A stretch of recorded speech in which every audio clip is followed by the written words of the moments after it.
Let's mic आज का अखबार।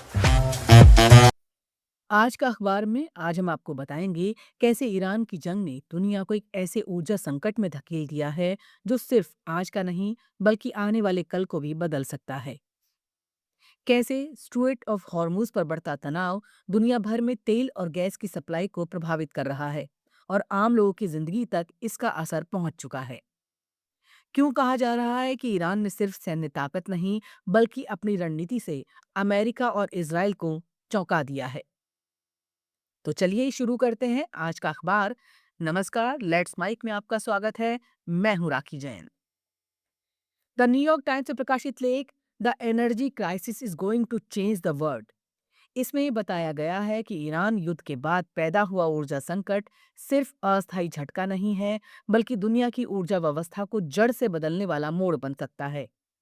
लेख समझाता है कि स्ट्रेट ऑफ हॉर्मुज के बंद होने से तेल और गैस की सप्लाई लगभग रुक गई है, जिसका असर दुनिया भर में दिख रहा है। श्रीलंका और म्यांमार में ईंधन राशनिंग, फिलीपींस में 4 दिन का वर्क वीक, बांग्लादेश में विश्वविद्यालय बंद और भारत में लोग गैस की कमी के कारण लकड़ी से खाना बनाते इनको मजबूर हैं। लेख का कहना है असली संकट अभी आना बाकी है, क्योंकि जो तेल और गैस की आखिरी खेप पहले ही निकल चुकी है, उसके खत्म होते ही भंडार तेजी से घटेंगे और कीमतें $200 प्रति बैरल तक जा सकती हैं। अंतर्राष्ट्रीय ऊर्जा एजेंसी के प्रमुख फतेह बिरौल जैसे इतिहास का सबसे बड़ा ऊर्जा संकट मानते हैं। लेकिन इस संकट के बीच एक बड़ा बदलाव भी दिख रहा है। दुनिया तेजी से साफ ऊर्जा की तरफ मुड़ रही है। लेख के मुताबिक महंगे तेल गैस ने लोगों और सरकारों को मजबूर कर दिया है कि वो विकल्प तलाशें। इलेक्ट्रिक गाड़ियां, सोलर पैनल, हीट पंप और बैटरियां तेजी से अपनाई जा रही हैं। चीन की कंपनियों का दबदबा बढ़ रहा है, जबकि पाकिस्तान जैसे देशों ने सस्ती सोलर तकनीक अपनाकर खुद को काफी हद तक बचा लिया है। ये दिखाता है कि अब ऊर्जा सुरक्षा का असली रास्ता तेल गैस नहीं बल्कि बिजली आधारित और स्वच्छ ऊर्जा है। हालांकि लेख ये भी चेतावनी देता है कि ये बदलाव आसान नहीं होगा। इंफ्रास्ट्रक्चर, निवेश और सप्लाई चेन की चुनौतियां सामने आएंगी, लेकिन फिर भी निष्कर्ष साफ है। इस युद्ध ने दुनिया को ये सिखा दिया है कि तेल और गैस पर निर्भरता सबसे बड़ा जोखिम है। असली सुरक्षा तभी मिलेगी जब देश तेजी से साफ, सस्ती और स्थानीय ऊर्जा स्रोतों की ओर बढ़ेंगे।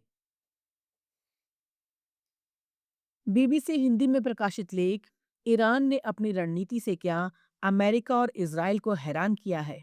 इसमें ये समझाने की कोशिश की गई है कि इस युद्ध में ईरान ने सिर्फ सैन्य ताकत से नहीं बल्कि रणनीति और कूटनीति के जरिए भी अमेरिका और इसराइल को असहज कर दिया है। लेख बताता है कि 28 फरवरी को शुरू हुई लड़ाई जल्दी खत्म होने की उम्मीद थी, लेकिन एक महीने से ज्यादा समय बीतने के बाद भी युद्ध जारी है और डोनाल्ड ट्रंप को भी अब बाहर निकलने की बात करनी पड़ रही है। लेख के मुताबिक ईरान की सबसे बड़ी चाल रही स्ट्रेट ऑफ हॉर्मुज को बंद करना, जिससे पूरी दुनिया में तेल संकट पैदा हो गया और कई देश अमेरिका, इजराइल पर युद्ध खत्म करने का दबाव बनाने लगे।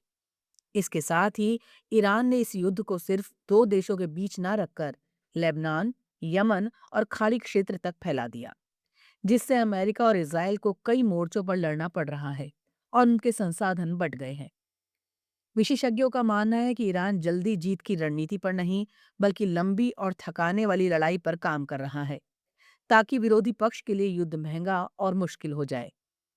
हैप्पी मॉन जैकब और सी उदय भास्कर जैसे जानकारों के मुताबिक अमेरिका और इसराइल ने ईरान की तैयारी, उसकी सहनशक्ति और उसके जवाबी हमलों की क्षमता को कम आंका था।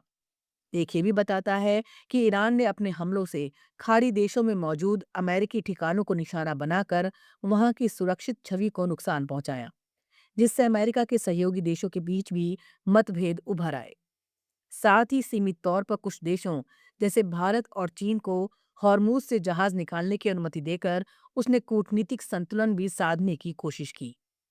कुल मिलाकर ये लेख कहना चाहता है कि ईरान ने इस युद्ध को अपने अस्तित्व की लड़ाई मानते हुए ऐसी रणनीति अपनाई है जिसने अमेरिका और इसराइल की शुरुआती योजनाओं को चुनौती दी है। ये सिर्फ सैन्य संघर्ष नहीं बल्कि रणनीति, दबाव और अंतर्राष्ट्रीय माहौल बनाने की लड़ाई बन चुका है, जहां ईरान ने खुद को कमजोर नहीं बल्कि टिकाऊ और जवाब देने में सक्षम खिलाड़ी के रूप में पेश किया है। अल जजीरा में प्रकाशित लेख 3 scenarios for the straight of Hormuz, इसमें आज की सबसे बड़ी वैश्विक चिंता को समझाने की कोशिश है, यानी कैसे स्ट्रेट ऑफ हॉर्मुज पूरी दुनिया की ऊर्जा सप्लाई और राजनीति का केंद्र बन गया है। लेख कहता है, अमेरिका, इजराइल और ईरान के बीच चल रही जंग ने हालात इतने गंभीर कर दिए हैं कि दुनिया की तेल सप्लाई पर अब तक का सबसे बड़ा खतरा मंडरा रहा है। लेख 3 संभावित रास्तों की बात करता है। पहला रास्ता है, खाड़ी के देश खुद मिलकर सैन्य कार्रवाई करें और रास्ता खोलने की कोशिश करें। लेकिन लेख साफ कहता है कि ये रास्ता कमजोर है, क्योंकि इन देशों के पास उतनी मजबूत और एकजुट सैन्य ताकत नहीं है कि वो ईरान जैसे देश का सामना कर सके। ऊपर से अगर हमला हुआ तो ईरान भी जवाबी कार्रवाई करेगा तेल ठिकानों और शहरों पर, जिससे हालात और बिगड़ सकते हैं। दूसरा रास्ता है, खाड़ी देश अमेरिका के साथ मिलकर एक बड़ा सैन्य अभियान चलाएं। ये थोड़ा ज्यादा प्रभावी हो सकता है, क्योंकि अमेरिका की सैन्य ताकत इसमें शामिल होगी। लेकिन यहाँ भी दिक्कत है। अगर इजराइल बातचीत के खिलाफ खड़ा रहता है या गठबंधन में मतभेद होते हैं, तो पूरी रणनीति कमजोर पड़ सकती है। इस स्थिति में पाकिस्तान का रोल बदल जाता है। वो सीधे मध्यस्थ नहीं, बल्कि एक बैक चैनल बनकर दोनों पक्षों के बीच बातचीत जारी रखने की कोशिश करेगा। तीसरा और सबसे अहम रास्ता, जिसे लेख सबसे ज्यादा संभावित मानता है, वो है ईरान का इस हॉर्मुज पर अपनी पकड़ बनाए रखना और इसे एक दबाव के हथियार की तरह इस्तेमाल करना। यानी रास्ता पूरी तरह बंद नहीं करेगा, बल्कि चुनिंदा देशों जैसे चीन, भारत, रूस को आने जाने देगा और बाकी पर दबाव बनाए रखेगा, ताकि अमेरिका से अपनी शर्तें मनवा सके। इसे लेख कोएर्सिव बार्गेनिंग यानी दबाव के जरिए सौदेबाजी कहता है।